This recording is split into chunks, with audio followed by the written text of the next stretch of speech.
there's a little creek right here that runs parallel, not more than 100 feet from the train track there. Over here to the west, if the train derails coming around that curve right there at Latonia Road in the state of Mississippi right there, we're right at the Mississippi line here. If the train derails over there, there's a good sized creek over there called Rocky Creek.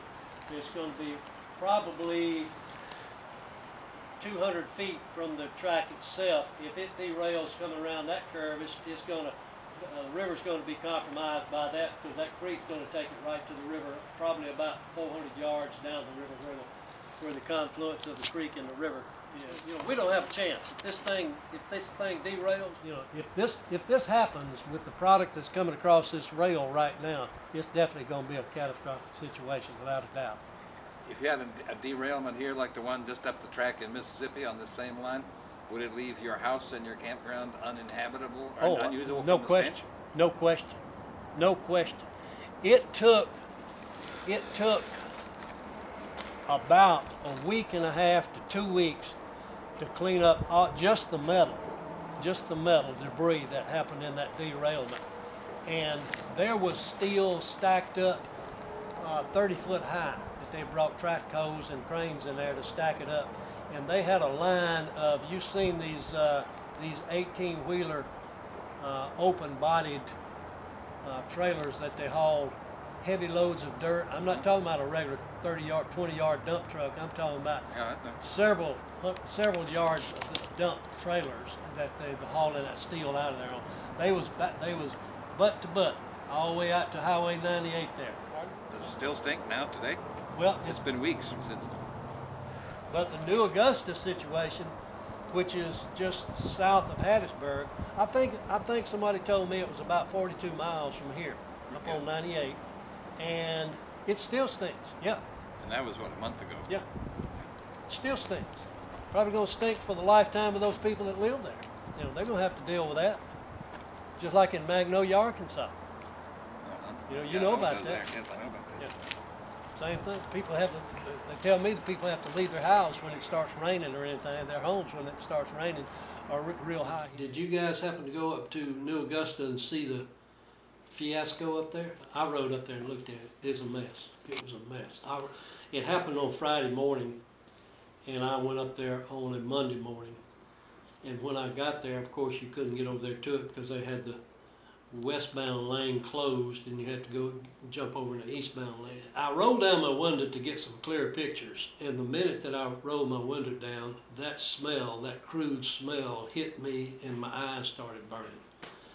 And there were people out there walking on top of those cars, and all the debris in the cars was on the other side of the track. And all the cars was on the north side of the track, and they was up in the air like that, some of them on their bellies, some of them upright, some of them you could see the openings of the top of the... There was nobody out there with a respirator on or anything else. They had track hose out there. Well, as I said, that wreck happened on Friday. This was the following Monday morning. Well, 10 o'clock. And there was still heavy vapors, fog coming off the product that had spilled. Just it looked like steam. That's what it looked like. But it was vaporizing all the chemicals that was still in the product there.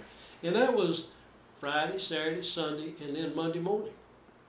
So the smell hit me, and of course immediately my eyes started burning. And they burned till I got back home. And I had to roll my windows down to get all that smell out. Anyhow, I went on up and turned around and came back, and EPA had 4 large, long trailers there. And of course there was contractors working out there with track hoes and dozers. They had a pile of debris. When I say debris, I'm sure it was some of the product on the south side, on my side. I'm sure it was the product that they were pulling. There was a mound of dirt as high as this house, and I'm sure that was to be disposed of, I'm sure correctly, of course, but anyhow, it was a mess. I mean, my theory on why this thing derailed is they've got brand new cars on the tracks, and they're somewhat longer than the regular tank cars that they haul. Now, when those tank cars come around a curve, as it was in New Augusta, Mississippi, when they come around a curve, those wheels have a tendency to jump that track, and that's what I'm afraid of. Right there in that overpass where you came to my house, right there within a stone's throw of my house, there's a curve. The track is going north, and it curves not gradually, it's a sharp curve when you're talking about railroad tracks. It curves to the right, goes back east. But everything is in conjunction with a curve. And now these oversized tank cars is really what's got me concerned. And these are the new cars that these are the new cars. supposedly safer, but you're saying they're actually more hazardous because they can't handle the curves. Well, that's my theory. Yeah. The thing about a curve is the inertia when you go around that curve, the inertia is according to what time of the year it is, whether it's hot or cold. When it's hot, that curve is going to expand. When it's cold, they're going to contract. It's going to push that track out. And the inertia of the train and the speed and the inertia of the product in there is going to push it out more. That's what happened over there. And the railroad would rather clean up than to fix the problem. How's that? Cheaper, easier? It sounds harder and more expensive. Yeah. No, it's cheaper. Breakdown maintenance is cheaper it's when you're cheap, dealing with... absolutely. International Paper, that's where I worked for 27 years. International Paper figured a man's life in that industry was worth $57,000. That's minuscule. They pay that and just keep right on trucking. The people in New Augusta, Mississippi is going to wake up in the morning like it was this morning, real heavy moisture, real, you know, when any kind of front comes in or any kind of moisture comes in, fog or this or that or whatnot, high humidity pushes down and whatnot, they're going to smell that stuff the rest of their life. Probably. Because it's going to be embedded into the soil there. They're not going to get all of it out. Right now, the national fight is against the Keystone XL pipeline, Correct. which is kind of separate from these local pipelines. Right. But what you've got is, we just talked about this morning, David said that, you know, to the extent that the national movement fighting the XL pipeline is successful, But guess where it's going to come it to? increases the pressure for more movement by rail. What did I just tell you? That's it. Rail. Right. I think the answer is more subtle than that, even.